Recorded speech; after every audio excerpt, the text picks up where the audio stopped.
तो 90 भाग जिनका है उनको 90 भाग मिला नहीं है अभी तक। इसी बात को माननीय काशीराम ने कहा, जिसकी जितनी संख्या भारी उसकी उतनी हिस्सेदारी, तो उसके लिए जाति आधारित जनगणना।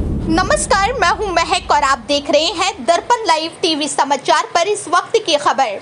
राष्ट्रीय पिछड़ा वर्ग मोर्चा के पिरमंडलीय सम्मेलन का आयोजन कटिहार में हुआ।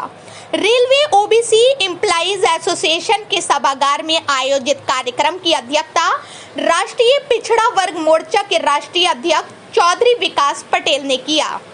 कार्यक्रम में उद्घाटन व बहुजन क्रांति मोर्चा पूर्णिया के जिलाध्यक्ष प्रोफेसर आलोक कुमार यादव, मुख्य अतिथि सेवानिवृत्त अभियंता गिरिजा प्रसाद सिंह, विशेष अतिथि धम्म प्रचारक रामबाबू कुशवाहा, भारत मुक्ति मोर्चा महिला संघ नई दिल्ली की पूर्व राष्ट्रीय सचिव शाइस्ता परवीन आदि मुख्य रूप से मौजूद रहीं। इस दौरान अपने संबोधन में राष्ट्रीय पिछड़ा वर्ग मोर्चा के राष्ट्रीय अध्यक्ष चौधरी विकास पटेल ने कहा कि जाति आधारित जनगणना होगी तो ही पता चलेगा कि देश में किन लोगों का विकास हो गया, किन लोगों का नहीं हुआ। विकास के लिए आंकड़े जरूरी हैं।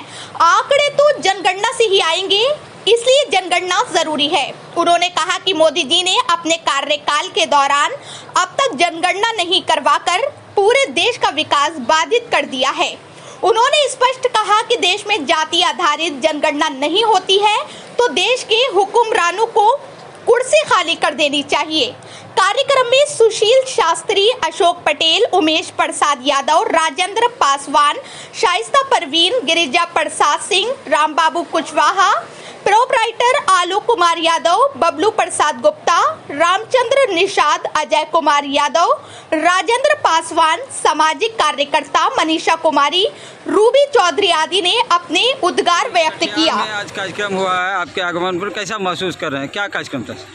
ये देश भर में हम लोग जाति आधारित जनगणना और ओबीसी की जाति आधारित जनगणना को लेकर के अभियान चला रहे हैं। इस देश में जो जगदेव बाबू ने कहा था कि 100 में 90 शोषित है, 90 भाग हमारा है, धन धरती और राजपाट में 90 भाग हमारा है, शोषितों ने ललकारा है 90 भाग हमारा है, तो 90 भाग जिनका है उनको 90 भाग मिला नहीं है अभी तक। इसी बात को माननीय काशीराम ने कहा, जिसकी जितनी संख्या भारी उसकी उतनी हिस्सेदारी, तो उसके लिए जाति आधारित जनगणना बहुत ज़्यादा ज़रूरी है। और अगर जाति आधारित जनगणना होगी तो सबको संख्या के अनुपात में उनकी हिस्सेदारी मिले, इसकी लड़ाई हम लोग लड़ने का काम कर रहे हैं। तो इस जागृति अभियान के तहत ही बिहार का दौरा हमारा चल रहा, तो उसके तहत ये कटिहार में आज कार्यक्रम। जी, पिछड़ों और मूल निवासियों को क्या संदेश देना चाहेंगे? पिछड़ों को और मूल निवासियों को ये संदेश देना चाहेंगे कि देश में जाति और धर्म के नाम पर हमारे लोगों को उलझा करके उनका इस्तेमाल शासक वर्ग के द्वारा किया जा रहा है और उनकी किसी भी समस्या का समाधान नहीं हो रहा है। तो जाति और धर्म से ऊपर उठकर जो हमारे हक अधिकार संविधान में लिखे गए हैं, वो ओबीसी के नाम पर लिखे गए, एससी के नाम पर लिखे गए, एसटी के नाम पर लिखे गए। तो ओबीसी, एससी, एसटी के नाम पर संविधान में जो हक अधिकार हैं, उन हक अधिकारों को लेने के लिए संघर्ष करना चाहिए। अगर ये संघर्ष हम लोग करते हैं तो इससे हमारी आने वाली पीढ़ियां सुरक्षित होंगी। जाति आधारित गणना पूरे देश में हो, क्यों जरूरी मानते हैं?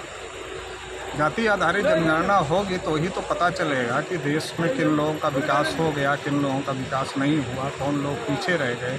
जो लोग पीछे रह गए उनको मुख्य धारा में लाने के लिए प्लान बनाया जाएगा। इससे उदाहरण के तहत मान लो बिहार में सर्वे हुआ तो सर्वे के आधार पर पता चला कि कुछ लोग पीछे रह गए हैं।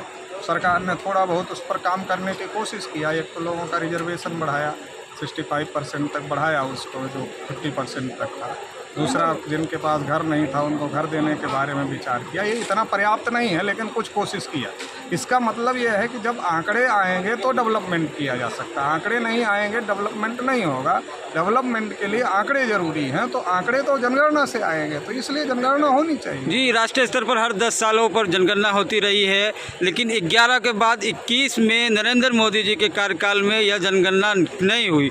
क्या मंशा सरकार की लग रही है? सरकार की मंशा ये है कि राष्ट्रीय पिछड़ा वर्ग मोर्चा और तमाम संगठनों ने ये कहा हुआ था कि अगर इस बार जनगणना होगी और ओबीसी की जनगणना नहीं होगी तो हम लोग इसको बर्दाश्त नहीं करेंगे। तो नरेंद्र मोदी को लगा कि 2021 में जनगणना है और 2024 में इलेक्शन है, अगर हम ओबीसी की जनगणना नहीं करेंगे और इसके बावजूद भी जनगणना करेंगे तो इससे ओबीसी में बड़े पैमाने पर विद्रोह होगा और इसका नुकसान 2024 के चुनाव में होगा।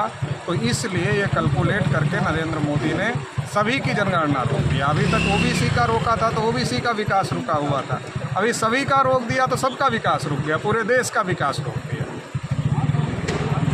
जी अपना परिचय। चौधरी विकास पटेल, राष्ट्रीय अध्यक्ष, राष्ट्रीय पिछड़ा वर्ग। धन्यवाद।